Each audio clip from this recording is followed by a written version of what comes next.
Ene tilegi atkaruçu Dürüyakan Kasımбекова.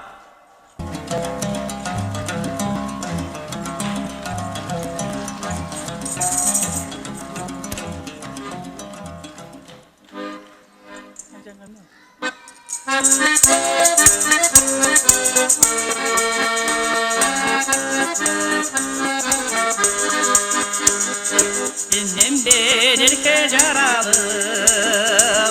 al peşte östüm taranıp ardına yiğidim kalsıray alısta ketti balanıp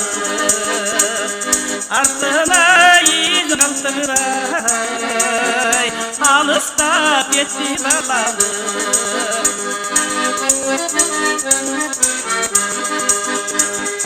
Dizginde alıp koluma men düştüm turmuş yoluna tariha göz jettele vallahi ene bolluğa tariha göz jettele vallahi ene bolluğa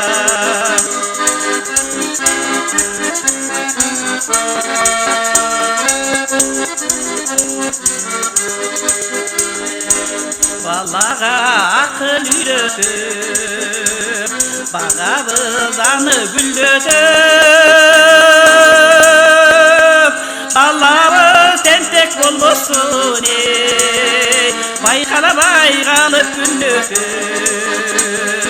Vallahi sen tek olmuşsun ey Baykala baykalıp güldötüp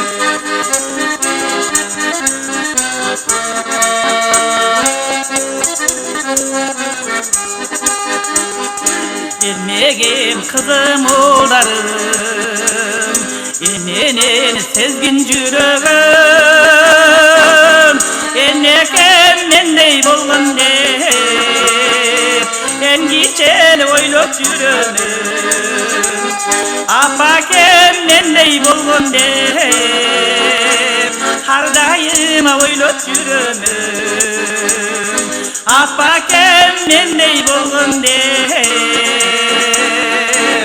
Hazır der oylop duranım Azamatsız, azamatsız.